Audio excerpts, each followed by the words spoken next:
صلی علیک یا رسول اللہ وسلم علیک یا حبیب اللہ صلی علیک یا رسول اللہ وسلم علیک یا حبیب اللہ۔ اور بعض اوقات دیکھنے میں یہ آیا ہے کہ گھر کے جو ملازمین ہیں، گھر کے جو نوکر ہیں، جو ہی گھر والے جاتے ہیں وہ گھر کی چیزیں اور گھر کا بے دریغ استعمال شروع کر دیتے ہیں۔ وہ لوگ جب آتے ہیں تو یا تو استعمال کا پتہ ہی نہیں چلتا، یا اگر چل جاتا ہے تو وہ خاموش رہ جاتے ہیں کہ ٹھیک ہے جی، اس غفلت کے بھی فوائد ہیں۔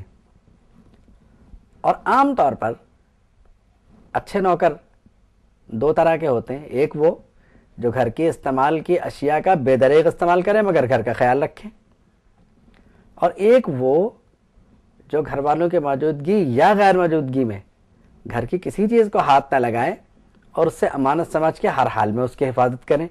ایسے نوکروں کا درجہ یقیناً بہت اعلیٰ ہوتا ہے۔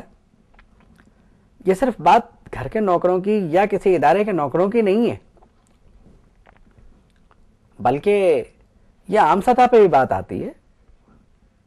اب افایت پہ لے لیجئے، میں اگر کسی سے کوئی وعدہ کر لوں کہ مجھے اتنے بجے یہ کام کرنا ہے تو مجھے کرنا چاہیے۔ کیوں؟ اس لیے کہ میرے وعدے کی بنیاد پر وہ اس وقت وہاں میری موجودگی کا منتظر ہے، اسے انتظار ہے کہ میں وہ کام کروں گا یا نہیں، بلکہ نہیں کا تو نہیں ہے، اسے یہ کہ جب انہوں نے کہا ہے تو یہ ضرور کام کریں گے۔ تو بات یہ ہے کہ وعدہ کر لینے سے یقین بڑھ جاتا ہے۔ دیکھیے، نبی کریم صلی اللہ تعالیٰ علیہ وسلم کی سب سے بڑی خصوصیت جو کفار مکہ کے ذہن میں تھی اور جس کا کفار مکہ کو تجربہ تھا، وہ کہتے تھے ما جربناک الا صدقا، ہم نے سچ کے سوا آپ کے بارے میں کبھی کچھ سوچا ہی نہیں۔ یعنی ہمیں یہ کبھی، ہم تو سوچ نہیں سکتے کہ معاذ اللہ آپ جھوٹ بولیں گے۔ ما جربناک الا صدقا، ہم نے سچ کے سوا آپ سے کوئی تجربہ ہی نہیں کیا، ہمیں نہیں پتا کہ معاذ اللہ آپ نے کبھی جھوٹ بولا۔ یعنی ہمیں تو آپ سے صرف سچ کا تجربہ ہے۔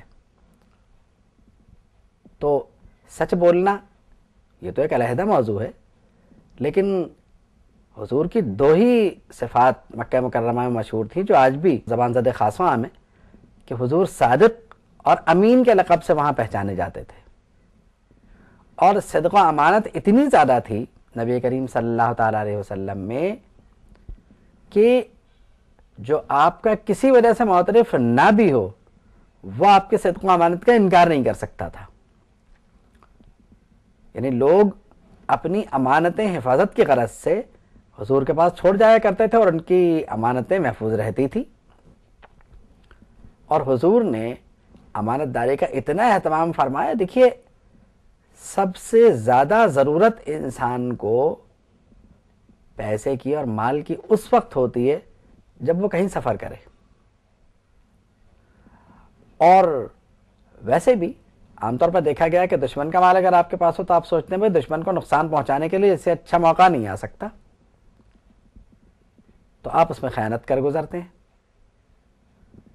آپ سوچئے کہ حضور مدینہ منورہ کی طرف جب ہجرت کر کے تشریف لے جانے لگے تو آپ نے اس بات کا پورا انتظام فرمایا کہ جن جن کی امانتیں حضور کے پاس ہیں وہ کسی طرح واپس لوٹ جائیں، اور یہ انتظام فرمانے کے بعد آپ مدینہ منورہ تشریف لے گئے۔ یعنی اپنا نمائندہ انہوں نے وہاں پہ چھوڑا، اس لحاظ سے غالباً حضرت علی رضی اللہ تعالیٰ عنہ نے وہ امانات واپس کی وہاں پر، اور پھر وہ بعد میں تشریف لے گئے۔ تو آپ یہ دیکھیے کہ حضور نے امانت کا کتنا خیال رکھا، کہ امانت امین کے پاس ایک ذمہ داری ہے، وہ خیانت کے لیے نہیں ہوتی۔ اور جو امانتیں حضور کے پاس تھیں بوقت ہجرت، ان کی مالیت کتنی ہوگی اس کا تو صحیح اندازہ ہمیں نہیں ہے، لیکن یقیناً جن امانات کی واپسی کے لیے حضور نے اپنے نمائندے کا انتظام فرمایا تھا وہ یقیناً امانات بہت ہوں گی۔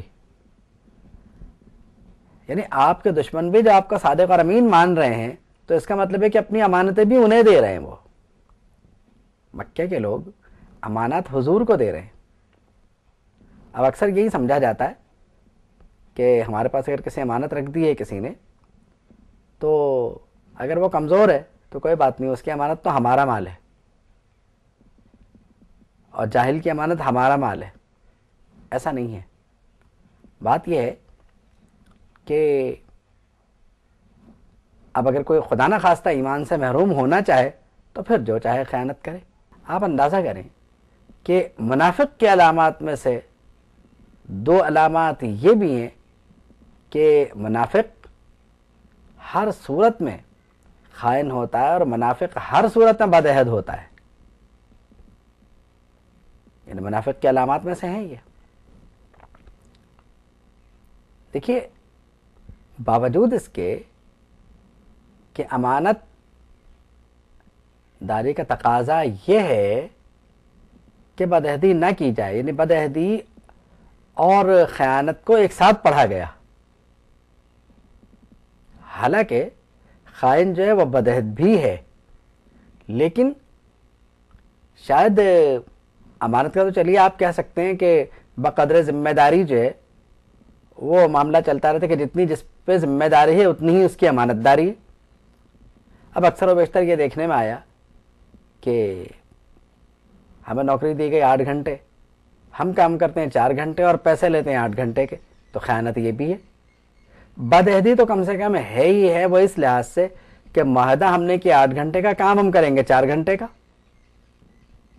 اب ہمارے یہاں تو تقریباً یہ بھی ہوتا ہے کہ وہ گئے 8 گھنٹے کی ڈیوٹی پہ, پہلے تو پہنچے ہی 10 بجے, پھر اس کے بعد ہو سکتا ہے کہ وہ متقی پرہیزگار بھی ہوں, چلیے الحمدللہ یہ ایک بہت اچھی صفت ہے. لیکن اگر ایسے متقی پرہیزگار ہوں کہ دفتر جاتے ہی چائے پینے کے بعد فوراً انہیں یاد آ گیا کہ انہیں کچھ نوافل بھی پڑھنے. اب یہاں والے بھی الحمدللہ مسلمان ہیں, وہ کہتا بھائی ٹھیک ہے جا کے پڑھ لو. مسجد سے کم میں وہ پڑھتے نہیں, اور 2-4 نوافل شاید ان کے نہ ہوں, ان کی تعداد کیا ہوگی تو اللہ ہی جانتا ہے کہ وہ 1-1.5 گھنٹہ سے پہلے پھر بھی واپس نہیں آئیں گے. پھر ہو گیا لنچ ٹائم 1 بجے, اس کے بعد چلیے نماز ظہر کا وقت اس میں مل جاتا ہے, لیکن وہ نماز ظہر بھی 2:30 بجے سے پہلے ختم نہیں کرتے, تو باقی وقت بچا کتنا؟